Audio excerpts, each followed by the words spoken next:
ഇത് യഥാർത്ഥത്തിൽ ക്രെഡിറ്റ് കോൺഗ്രസിന് അവകാശപ്പെട്ടതാണ് എന്ന് പറഞ്ഞത് കമൽനാഥാണ്. അദ്ദേഹം അതിന്റെ ചില ചരിത്രപരമായ കാര്യങ്ങൾ സൂചിപ്പിക്കുകയുണ്ടായി. രാജീവ് ഗാന്ധിയുടെ സ്വപ്നമാണ് എന്ന് തന്നെ വിശേഷിപ്പിക്കുകയുണ്ടായി. ചരിത്രത്തിൽ അങ്ങനെ നിരവധി കാര്യങ്ങൾ ചൂണ്ടിക്കാണിക്കാനുമുണ്ട്. അപ്പോൾ ഈ തെരഞ്ഞെടുപ്പിൽ രാമക്ഷേത്രം ഉണ്ടാക്കിയതിന്റെ ക്രെഡിറ്റ് കംപ്ലീറ്റ് ആയിട്ട് BJP കൊണ്ടുപോകാതിരിക്കാൻ ഞങ്ങൾക്കുമുണ്ട് അവകാശം എന്ന നിലപാട് ഉത്തരേന്ത്യയിലെങ്കിലും കോൺഗ്രസ് സ്വീകരിക്കുമോ? അഭിലാഷേ, എനിക്ക് 50 വയസ്സെത്തുകയാണ്. എൻ്റെ കുഞ്ഞുനാളിൽ തിരിച്ചറിവായ സമയം മുതൽ എൻ്റെ വീട്ടിൽ സന്ധ്യാദീപം തെളിക്കുകയും ഞങ്ങൾ സഹോദരങ്ങളെല്ലാവരും കൂടി ഇരുന്ന് എൻ്റെ മാതാവും പിതാവും പറയുന്നിട്ട് രാമനാമം ജപിച്ച് വളർന്ന ഒരാളാണ് ഞാൻ. രാമൻ്റെ കുത്തകപ്പാട്ടമൊന്നും ഒരു BJPക്കാരനും ഒരു RSSകാരനും ഒരു സംഘപരിവാറിനുകാരനും വിട്ടുകൊടുത്തിട്ടില്ല ആരും. അങ്ങനൊരു ധാരണ വേണ്ട. ഇപ്പം പലയിടങ്ങളിലും കാണുന്ന ഒരു ചർച്ചയാണ്, കോൺഗ്രസ് പാർട്ടിയുടെ ഒരു നേതാവോ പാർട്ടി പ്രവർത്തകനോ ഭാരവാഹിയോ കയ്യിൽ ഒരു ചരട് കെട്ടിയാൽ അവനെ BJP ആയി ചിത്രീകരിക്കുക, നെറ്റിയിൽ കുറിയിട്ടാൽ അവനെ BJP ആയി ചിത്രീകരിക്കുക. ഇതൊക്കെ അങ്ങ് കൈ വെച്ചാൽ മതി. അങ്ങനെ ഒന്നും ഈ രാജ്യത്തെ വിശ്വാസങ്ങളെയോ അല്ലെങ്കിൽ ദൈവസങ്കല്പങ്ങളെയോ ഒന്നും ഒരു പാർട്ടിക്കും ആരും തീരെഴുതി കൊടുത്തിട്ടില്ല. അങ്ങനെ ഒരു കുത്തകപ്പാട്ടം BJPക്ക് ചാർത്തി കൊടുക്കാൻ CPM നടത്തുന്ന ത്വര എന്ന് പറയുന്നത് അവരുടെ വോട്ട് രാഷ്ട്രീയത്തിൻ്റെ ഭാഗമാണ്. അങ്ങനെ വിട്ടുകൊടുക്കാൻ ഉദ്ദേശിക്കുന്നില്ല. ഇപ്പം നിങ്ങളെ നോക്കൂ, ഈ ചർച്ചയ്ക്ക് മാത്രമല്ല, അഭിലാഷ് എത്രയോ കാലമായി എന്നെ ചർച്ചയെ കാണുന്നു, നേരിട്ട് കാണുന്നു, നമ്മൾ എത്രയോ കാലമായി കാണുന്നു. ഇവിടെ VV രാജേഷ് ഇരിപ്പുണ്ടല്ലോ. എനിക്കൊന്ന് VV രാജേഷ് പോലും കുറി തൊടുന്നില്ല, BJPക്കാരൻ കുറി തൊട്ടിട്ടില്ലെന്ന് തോന്നുന്നു. പക്ഷെ ഞാനിത് വളരെ നിത്യമായും ചെയ്യുന്നൊരു കാര്യമാണ്. ഇങ്ങനെ ചെയ്യുന്ന പതിനായിരക്കണക്കിന് ലക്ഷക്കണക്കിന് കോൺഗ്രസ്സുകാരുണ്ട്. രാമനാമം ജപിച്ച് വന്നവർ, രാമനെയും ഹനുമാനെയും പൂജിക്കുന്നവർ, സീതാദേവിയെ ആദരിക്കുന്നവർ, അങ്ങനെ ഒരുപാട് ചരിത്രമുണ്ട്. അങ്ങനെയുള്ള ആളുകളുള്ള പാർട്ടിയാണ് കോൺഗ്രസ്.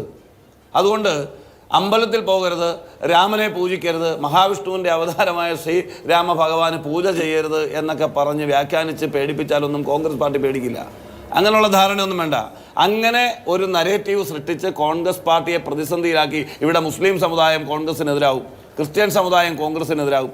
അങ്ങനെ വല്ല ചിന്തയുണ്ടെങ്കിൽ ആ കാലം അങ്ങ് വാങ്ങി വെച്ചാൽ മതി, ആ വെള്ളവും അങ്ങ് വാങ്ങി വെച്ചാൽ മതി. ആ പരിപ്പ് ഇവിടെ വേഗത്തില്ല. പച്ചയ്ക്കാനങ്ങ് പറയുകയാണ്. ഇവിടെ ഒരു മുസ്ലിമിനും പ്രശ്നമില്ല ഞങ്ങൾ കുറി തൊടുന്നതിന്, ഇവിടെ ഒരു മുസ്ലിമിനും പ്രശ്നമില്ല ഞങ്ങൾ ചരട് കെട്ടുന്നതിന്. എന്നെ സംബന്ധിച്ചിടത്തോളം ഒരു ക്രിസ്ത്യാനി കഴുത്തെ കൊന്തയിടുന്നതിന് ഒരു പ്രശ്നമില്ലല്ലോ. നിസ്കാരത്താഴുമ്പോൾ ഒരു മുസൽമാനെ കാണുമ്പോൾ എനിക്കൊരു ബുദ്ധിമുട്ടും തോന്നുന്നില്ല. ഇടത്തോട്ട് മുണ്ടെടുക്കുന്ന എത്രയോ സുഹൃത്തുക്കളുണ്ട്, തലയിൽ ക്യാപ്പ് ധരിക്കുന്നവരുണ്ട്, അതല്ലാത്ത മറ്റെത്രയോ മതവിഭാഗങ്ങളുണ്ട്. അപ്പം ഇതൊന്നും ഈ രാജ്യത്തെ പ്രശ്നമല്ല. ഇത് അങ്ങനെ ആക്കി മാറ്റാൻ ശ്രമിക്കുന്നത് രാമൻ എൻ്റെ സ്വന്തമാണ്, RSSൻ്റെ സ്വന്തമാണ്, BJPയുടെ സ്വന്തമാണ്, സംഘപരിവാറിൻ്റെ സ്വന്തമാണ്, നരേന്ദ്രമോദിയുടെ അളിയനോ അമ്മാവനോ അനന്തരവനോ ഒന്നും അല്ലല്ലോ ശ്രീരാമൻ. അപ്പം അതൊക്കെ അങ്ങനെ അവർ വ്യാഖ്യാനിക്കാൻ ശ്രമിക്കുന്നത് വോട്ട് രാഷ്ട്രീയത്തിൻ്റെ ഭാഗമാണ്. അത് പക്വത, ഔന്നത്യം എന്നത് പറയുക ഒരു രാഷ്ട്രീയ നേതാവിനും ഭരണാധികാരികൾക്കും ഒക്കെ ഉണ്ടാകേണ്ട കാര്യം. ആ ഔന്നത്യമില്ലായ്മ രാജ്യം ചർച്ച ചെയ്യും. ആ രാഷ്ട്രീയ പക്ഷപാതിത്വ സമീപനം രാജ്യം ചർച്ച ചെയ്യും. ഇതിനെ ഈശ്വര വിശ്വാസത്തെയും മതവിശ്വാസങ്ങളെയും രാഷ്ട്രീയവൽക്കരിക്കുന്ന സമീപനങ്ങളെ രാജ്യം ചർച്ച ചെയ്യും. അത് കോൺഗ്രസ് പാർട്ടി തുറന്നു കാണിക്കേണ്ട വേദിയിൽ തുറന്നു കാണിക്കും. ആ കാര്യത്തിലൊന്നും ഒരു വിട്ടുവീഴ്ചയും BJPയോടോ സംഘപരിവാർ രാഷ്ട്രീയത്തോടോ നേർക്ക് നേർ പോരാടുന്ന കോൺഗ്രസ് പാർട്ടി ഒരു വിട്ടുവീഴ്ചയും കാണിക്കില്ല. ഒരു സംശയം വേണ്ട. പിന്നെ ക്ഷേത്രത്തിൽ പോകരുത്, ക്ഷേത്രത്തിന് ഇഷ്ടിക കൊടുക്കരുത്, ക്ഷേത്രത്തിൽ വഴിപാട് നടത്തരുത്, ഭഗവാനെ തൊഴരുത് എന്ന് CPMകാരൻ ഇവിടെ നിന്ന് പറയുന്നതിൻ്റെ ഉദ്ദേശം കേരളത്തിലെ ജനങ്ങൾക്ക് മനസ്സിലാവും. ഈ പേരും പറഞ്ഞ് 4 വോട്ട് മറ്റ് മതവിഭാഗത്തിൽപ്പെട്ട മൈനോറിറ്റിയിൽ നിന്ന് കിട്ടുമോ എന്നറിയാൻ വേണ്ടിയുള്ള ചെപ്പടി വിദ്യയായിട്ട് വന്നാൽ അതൊക്കെ പണ്ട് ഓടുമായിരുന്നു, ഇപ്പോൾ ഓടത്തില്ല. വളരെ കൃത്യമാണ്.